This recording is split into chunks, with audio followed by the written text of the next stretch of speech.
नमस्कार, जय माता दी। मैं हूँ आपकी अपनी लाइफ डिज़ाइनर जीतू आचार्य। सावन का महीना कब शुरू हो रहा है और कब समाप्त होगा, और क्या चीज़ें इस बार सावन में आपने करनी ही करनी है और कौन सी चीज़ें बिल्कुल भी नहीं करनी है। सबसे पहले तो ये समझिए कि सावन का महीना जो सावन कृष्ण पक्ष है, पहले तो 15 दिन कृष्ण पक्ष रहेगा, फिर शुक्ल पक्ष रहेगा। तो जो 11 जुलाई से सावन का महीना आरंभ हो रहा है प्रथमा तिथि के साथ, वो 24 जुलाई को तो कृष्ण पक्ष जो है वो समाप्त हो जाएगा। फिर 25 जुलाई से जो श्रावण का शुक्ल पक्ष शुरू होगा वो 9 अगस्त तक रहेगा। तो यानी कृष्ण पक्ष हो या शुक्ल पक्ष हो, सावन का महीना अति उत्तम माना जाता है, भक्ति का महीना, अपनी क्लीनिंग का महीना भी माना जाता है, बुरे विचारों की क्लीनिंग।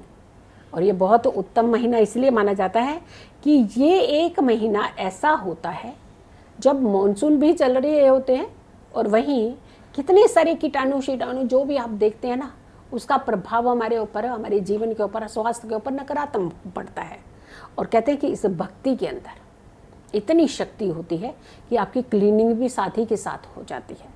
महामृत्युंजय जाप पढ़ना या शिव चालीसा पढ़ना, शिव स्तोत्रम पढ़ना, घर के अंदर शिव भक्ति करना, ये कितनी सारी चीज़ें होती हैं। शिव पर गंगा जल अर्पित करना, ऐसे तो कई सारी चीज़ें अर्पित की जाती हैं। लेकिन इस बार आपने क्या क्या करना है कि महीना तो आपका 11 जुलाई से शुरू हो करके 9 अगस्त तक जाना है, पूर्णिमा तिथि तक।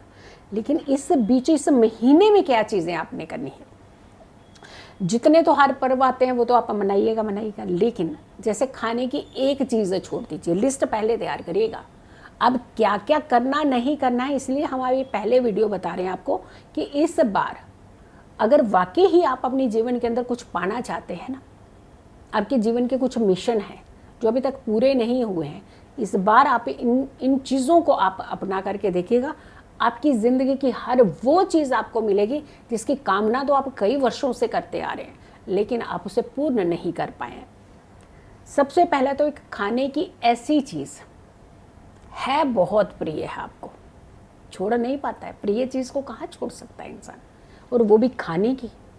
वो चीज़ छोड़नी है जिसके बिना रहना आपके लिए मुश्किल होता है, उस चीज़ को आपने छोड़ना है। बाकी चीज़ों की बात नहीं कर रहे हैं, उसको छोड़ना है जिसे आप बेहद पसंद करते हैं।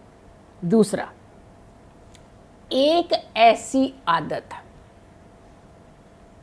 जो कि जैसे किसी की चुगली करने की, किसी को नुकसान पहुंचाने की, किसी को परेशान करने की होती है बहुत सारे लोगों के अंदर। कहते हैं उन्हें कई बार डाइजेशन उनका खराब हो जाता है अगर कि वो किसी की चुगली नहीं कर लेते हैं, इधर की बात उधर नहीं कर लेते हैं। ऐसी कुछ चीज़ें, ऐसी कोई लत, ऐसी कोई बुरी बात, बुरी आदत आपने इस सावन के महीने में छोड़ देनी है।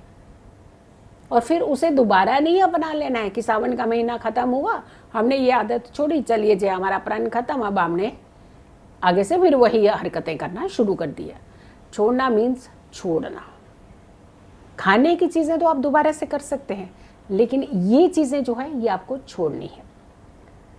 कोई आपका अपना रूठा हुआ है आपसे, और गलती किसकी थी? आप ही की थी। मना लीजिएगा उसे, सावन के महीने में ज़रूर मनाइएगा। कहते हैं गिले शिकवे भी इस बार दूर कर देने चाहिए।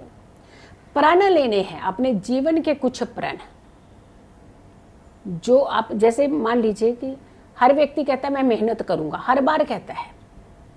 कहते ये समय जो ऐसा होता है, साक्षात देवी देवता आपके ऊपर मेहरबान होते हैं। आप एक कदम बढ़ाइए तो आपको कई कदमों का सहयोग जो है भगवान की तरफ से मिलता है। तो अपने जीवन का कोई एक ऐसा प्रण जो आपको लगता है कि मैं पूर्ण करूंगा, करूंगी, वो लीजिएगा। तामसिक चीज़ छोड़नी है आपने, जैसे नशे की तरफ। बहुत सारे लोग हैं जो नशे का सहारा लेते हैं कि आज हम दुखी हैं तो नशा कर लिया, सुखी हैं तो नशा कर लिया। यानी इन चीज़ों को, ये गलत चीज़ें हैं, ये आपके जीवन के नुकसान हैं, ये कहीं ना कहीं आप ही को खोखला कर रहे हैं। तो जब हम इन चीज़ों की तरफ बढ़ते हैं तो हम एक बेनिफिट की तरफ बढ़ ही नहीं पाते हैं। ये छोड़िएगा। और एक प्रण और ले लीजिएगा कि सूर्य उदय से पहले उठ करके स्नान लेने का प्रयास, क्योंकि आपके अंदर ना मिशन बहुत है आपको हासिल करना है। मुझे ये भी चाहिए, मुझे ये भी चाहिए, ये भी, सब कुछ चाहिए आपको। लेकिन सब कुछ चाहिए तो उसके लिए करना भी तो पड़ेगा ना कुछ। जैसे मेहनत करते हैं आप, पूरा दिन 9 घंटे की आप सर्विस करते हैं तो आपको सैलरी मिलती है। लेकिन अगर आप इस तरीके की चीज़ें करेंगे तो सैलरी कमाने का एक विजन बहुत अच्छा बन जाएगा आपके लिए। तो गलत चीज़ें छोड़िए। डिसरिस्पेक्ट करते हैं आप घरों के अंदर। देखिए, आप कहते हैं भोलेनाथ मेरे घर में ज़रूर आ जाने चाहिए। जिनके घर में इतना क्लटर फैला होता है, झूठ बोलने का, बेईमानी करने का, नियमों का कोई लेना देना नहीं है कि सुबह के बजाय दोपहर को ब्रेकफास्ट कर रहे हैं, नाश्ता कर रहे हैं, ऐसी चीज़ें हैं, तो वहाँ पे भगवान कहाँ आते हैं? भगवान शुभता, शुद्धता और नियत साफ और एक डिसिप्लिन, एक सिस्टम, वहाँ जाते हैं देवी देवता भी।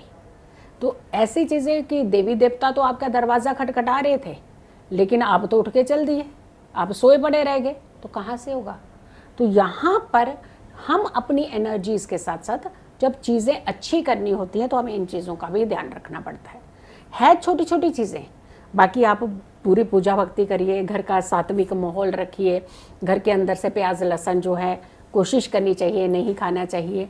और अगर आप व्रत रखते हैं तो व्रत रखिए, व्रत नहीं रखते हैं तब भी आप 2 समय का भगवान का आराधना पूजा करिए, घरों के दीपक प्रज्वलित करिए, संध्या के समय आरती करिए, संध्या के समय आप अपने घर को उजाला रखिए। तो ये सारी चीज़ें भी साथ में कीजिएगा, लेकिन 1 महीना अपने नियमों के ऊपर संयम रखिए। आप देखिएगा कि 1 महीने के बाद आपकी एनर्जी कितनी डिफरेंट होगी, आपकी हर भाव जो होंगे वो बहुत अच्छे होंगे और भगवान भी आपके ऊपर मेहरबान होंगे। सो वीडियो को बहुत सारे लोगों को ज़रूर शेयर कीजिएगा और मेरी आने वाली सारी वीडियोस को ज़रूर देखिएगा। अगर चैनल सब्सक्राइब नहीं किया है तो ज़रूर कीजिए, वीडियो शेयर कीजिए और मेरी आने वाली वीडियो देखिएगा। खुश रहिए, स्वस्थ रहिए, पॉजिटिव रहिए। पॉजिटिव रहते हैं तो हर समस्या से हम दूर रहते हैं। जल्दी हाजिर होंगे एक अच्छे वीडियो के साथ। तब तक के लिए नमस्कार, जय माता दी।